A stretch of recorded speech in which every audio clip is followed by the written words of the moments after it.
from this transition of power that only happened hours ago. But we are told that moments after Biden was sworn in, his staff started showing up here. They are in the West Wing, unpacking their offices.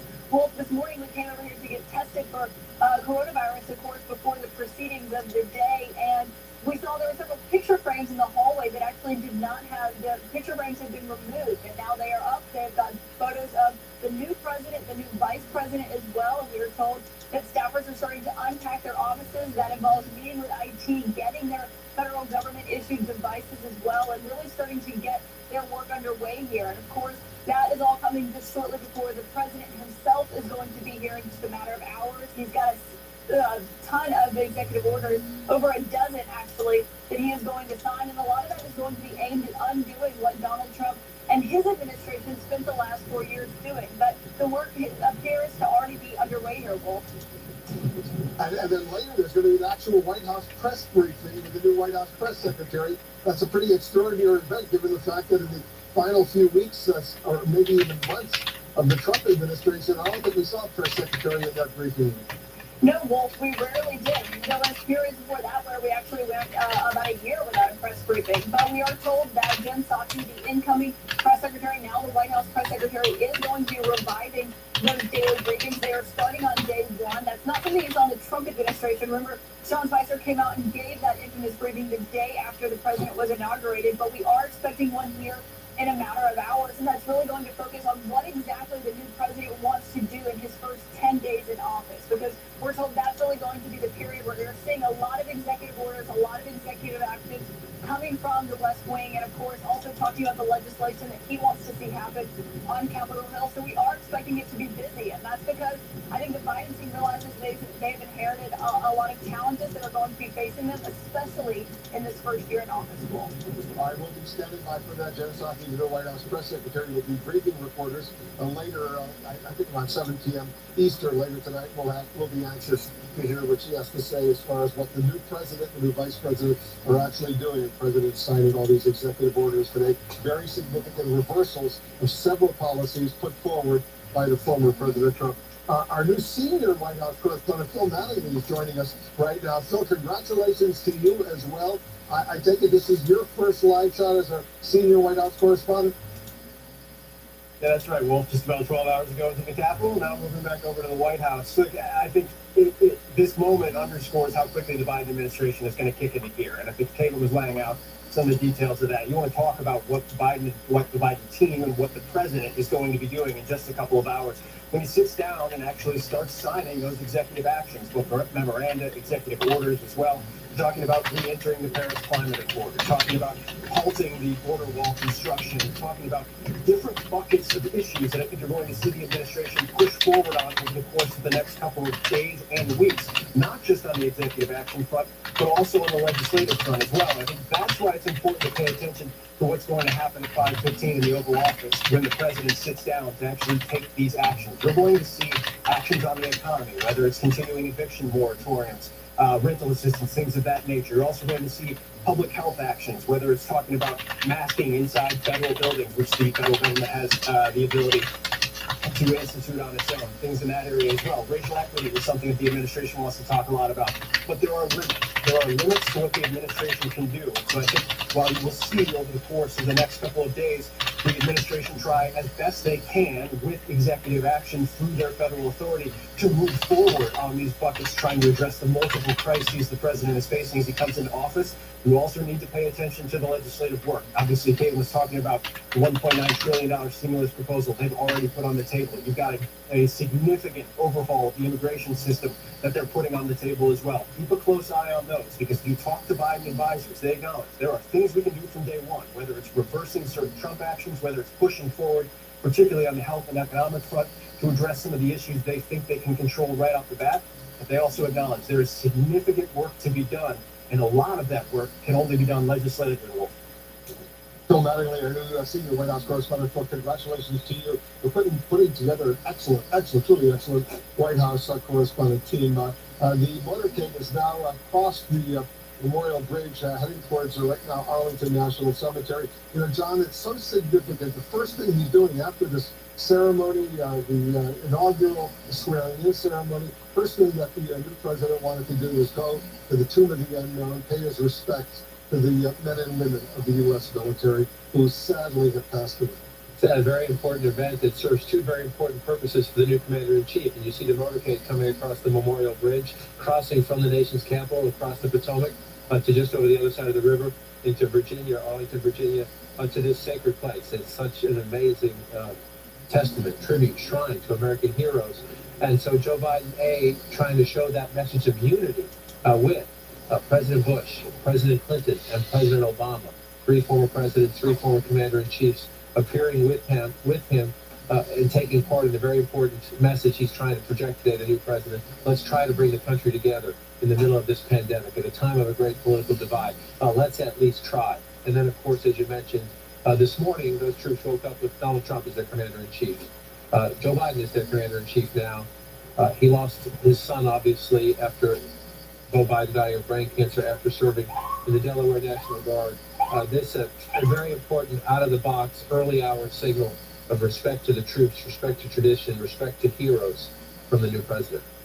I want to get some perspective from Doug Brinkley, our presidential historian. Give us a sense of how significant, this day is, but what the new president and new vice president are doing right now.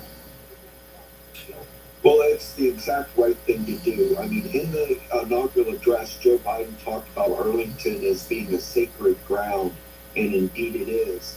And he inferred that we're never going to give up that sacred ground. We're always going to remember our war heroes.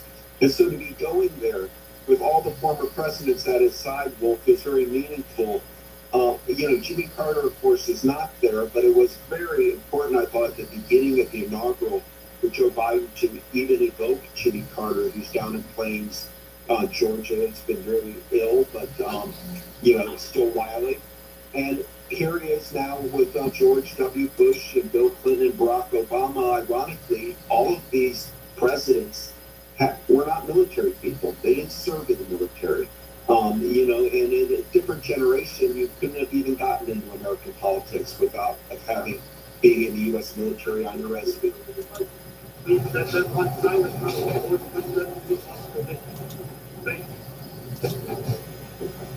the Tomb of the Unknown. That's where the event, the wreath-laying ceremony, will take place. We'll have the national anthem, touching of the wreath, four muffled ruffles, as they call it, taps, and a moment of silence. It's a very, very important event, John, and we know how emotional the new president gets at these kinds of events. We saw yesterday tears coming down his cheek as he was speaking about his late son, and as he was saying goodbye to his state of Delaware, getting ready to come here to Washington. But let's listen in.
President Biden, Vice President Kamala Harris, and the entire entourage, the entire motorcade to arrive at Arlington National Cemetery in Virginia across the Potomac River from Washington there at the Arlington Cemetery for this wreath-laying ceremony, the tomb of the unknown. Brianna Keeler is with us. Brianna, you've done a lot of work, a lot of reporting on the role of the military and President Biden, and it is so special. Tell us a little bit about this.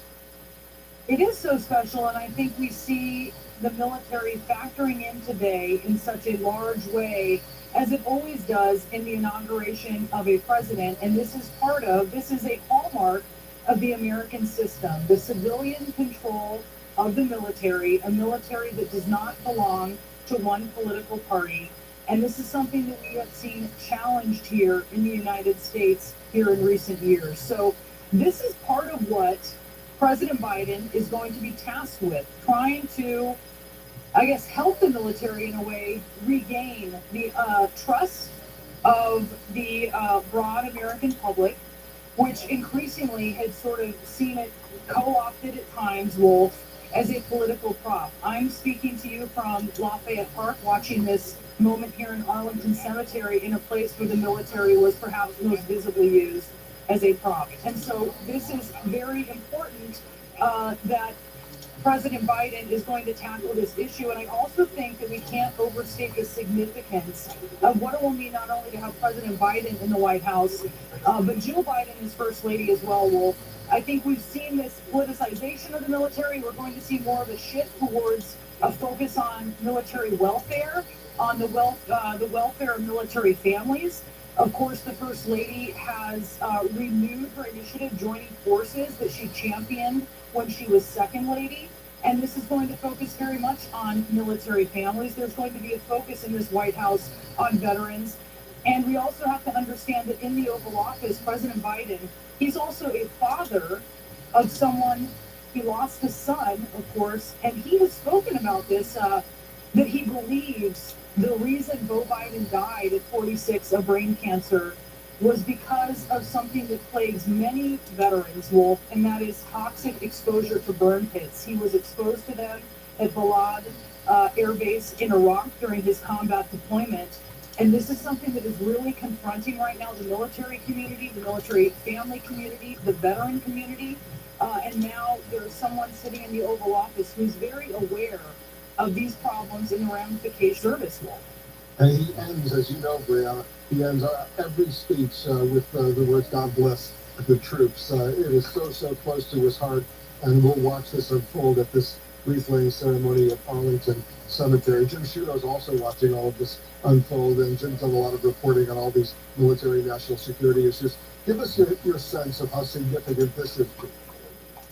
Well, we're seeing the military play two essential roles today and for the days to come. One is operational. There are 25,000 National Guardsmen deployed in the Capitol today, 5 times as many as the combined force now deployed to Iraq and Afghanistan, 2 war zones. That is remarkable. And they're here because it is believed they are needed to keep the Capitol safe, to keep the inauguration safe. That's the operational role today, and it's essential. And by the way, it's not going to disappear tomorrow. I've spoken to folks in the Biden administration.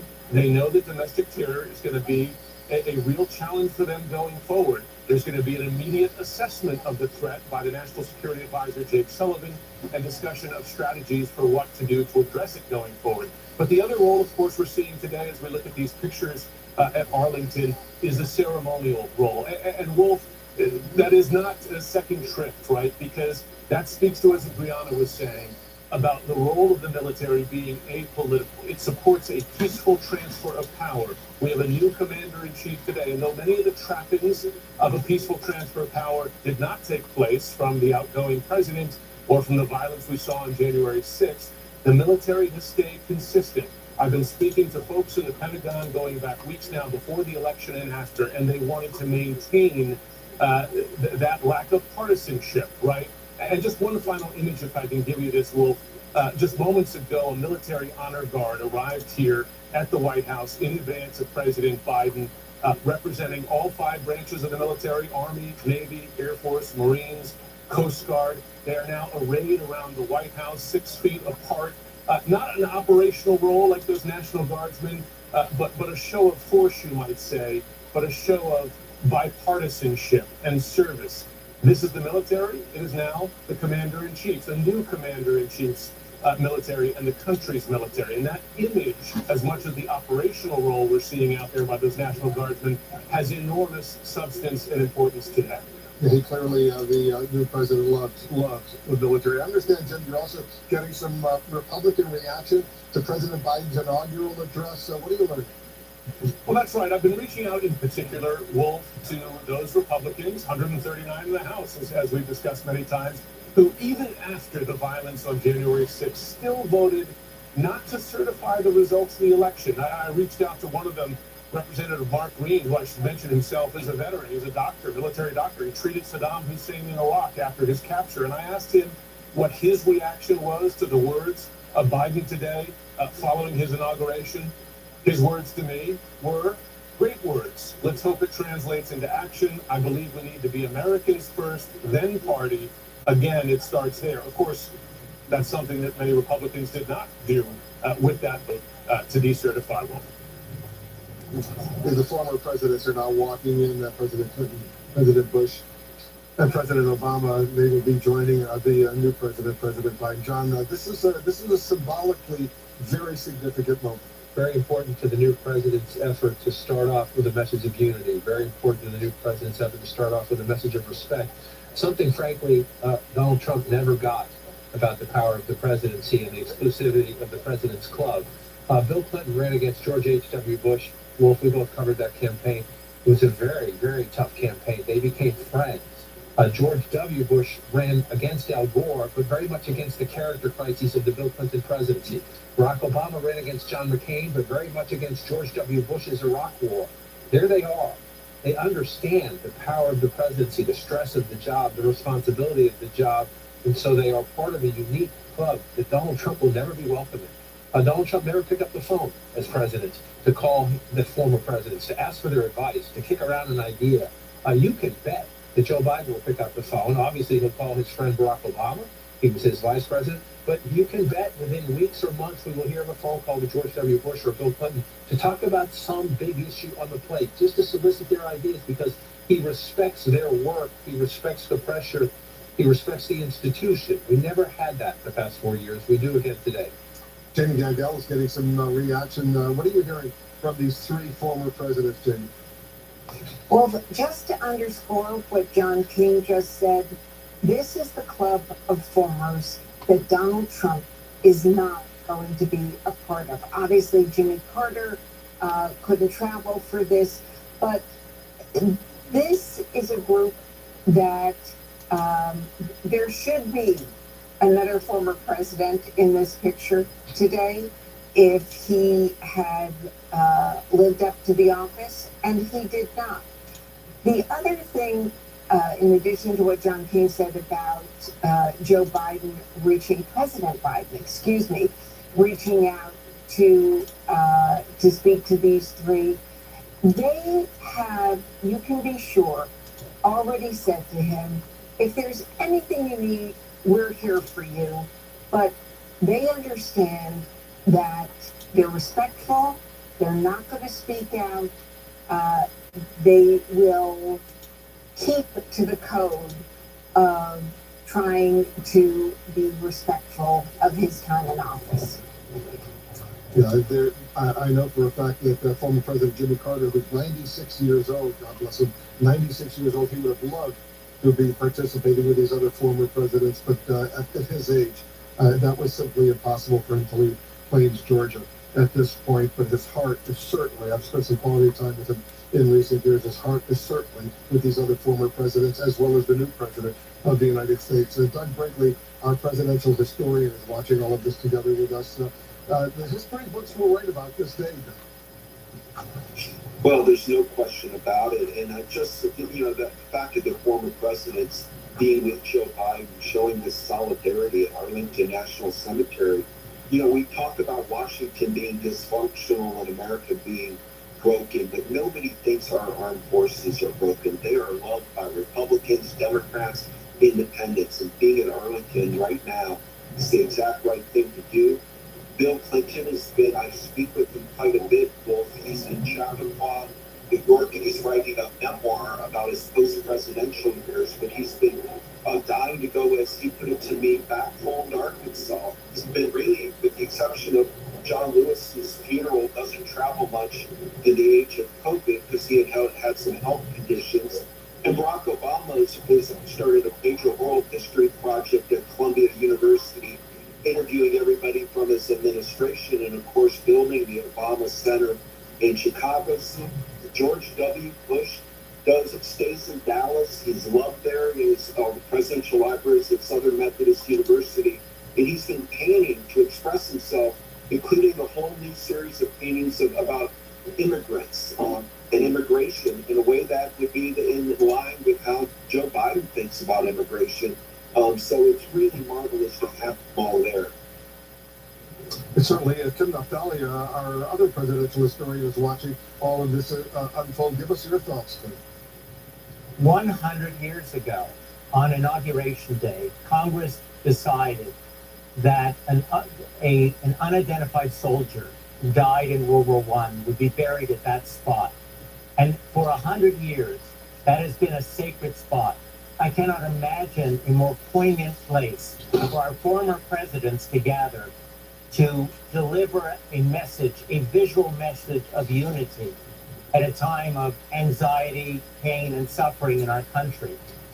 I also think that when the history of the last 4 years is written, the story of our military and how it generally lived up to the highest principles of its tradition, despite the pressure to be corrupted, will be a powerful story. And so I think it's also appropriate that this laying on of hands of the former presidents with President Biden is occurring at a nationally sacred spot that is also at the beating heart of our military. This is such a powerful, powerful moment. King Anderson Brower is with us as well, watching all of this unfold. You've done extensive reporting on the transition, and this transition today to this new administration, the new president, the new vice president is so significant, and we see them beginning the memorial here at the Tomb of the Unknown. Yeah, it's really an incredible moment, and it's wonderful to see the former presidents. We know that the Obamas and the Bushes have a friendship, sort of an unlikely friendship. There are those wonderful shots of Michelle Obama with Bush at the McCain funeral. And then we also know, just going back, George W. Bush and Clinton were sent to Haiti. Obama dispatched them to Haiti. We know that they've worked together, a famous relationship between George H.W. Bush, of course, and Bill Clinton. And I think seeing them all together is special. And then we see President Biden walking in. He will be right at the center of this. Let's listen in.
Another solemn moment in an inaugural that has been full of them so far. The wreath laying at the tomb of the unknown soldier at Arlington Cemetery. I cannot imagine that President Biden was not thinking of his favorite soldier, Beau Biden, his son who died of cancer, who was a major in the Army Reserves, and for whom he mourns greatly. A couple other things stood out to me. One, we've never seen a woman vice president before, and there you had the president, Joe Biden, and the vice president, Kamala Harris, standing, looking at the tomb of the unknown soldier. And it was striking. It's a visual we've never had in the United States, although they have had leaders in other countries, not here. And then also the striking absence of two remaining former presidents who are alive. Jimmy Carter, who is old and infirm, not healthy enough to travel, especially during a time of COVID. But the immediate former president, Donald Trump, who is not there because he apparently is not strong enough emotionally to be there. So quite striking visuals at the tomb of the unknown soldier. It sure is. And look, this is, a day of celebration for Joe Biden, for his family, for the administration, and for a lot of people in America and around the world. But there are, as you said, Jake, moments of solemnity, and that was definitely one of them. I just want to add to what you said about seeing Vice President Harris standing there. We're going to have a lot of moments like this, first with the first. And it's an image that women across the political spectrum have been waiting to see for a very, very long time. Of the woman standing in the position to be official and to have that high rank, with the spouse, her husband being in the back, and it's just a very different image than we've seen, save for the Speaker of the House, which we've gotten used to. And we've gotten used to it because she's been doing it for quite some time. This is going to be a new era in so many different ways, and we saw it in the inaugural ceremonies, the diversity, of all kinds, really, that was on display in that ceremony, in the performers, and the speakers, in the types of families that were represented, all of that. And I think this new era is also going to include, as you said, just seeing people doing roles that we haven't seen before. And Joe Biden has promised to have the most diverse cabinet in history. And so far, he's had made a number of announcements that would be groundbreaking. First, a gay man, Pete Buttigieg, who will be nominated for the transportation secretary position. And others. And so this is going to be a very different Washington than we've seen in quite some time. But this is the beginning. Yeah, and as we move from that moment to more festive moments, there are two different kinds of parades that we're going to see. I think we were just looking at some visuals, if we could put them back out, of the parade. There we are in Washington, D.C. You see the Metro Police Department, police motorcycles. And then there will be other groups that follow Metro DC Police, including the Color Guard, the Old Guard, the Marine Corps Honor Guard, and the like. We'll tell you about them when we see them. The Metropolitan Police Department in Washington, D.C. has just been through a very rough period because of the attempted insurrection 2 weeks ago. MPD, as they're called here, Metropolitan Police Department, they were the reinforcements that ran into the Capitol because the Capitol Police had not sufficiently, their leadership had not sufficiently planned, although they have since, the Capitol Police lost to Capitol Police, one that day, and then another one lost, he took his own life. Just ahead, we're going to see President Biden walk into the White House for the first time as the commander-in-chief, as the new leader of this nation. And then the unprecedented parade across America begins, not just the actual parade that we were just showing you, but a virtual parade that's going to happen from coast to coast. We're going to cover it all. Stay with us. We're going to squeeze in this quick break.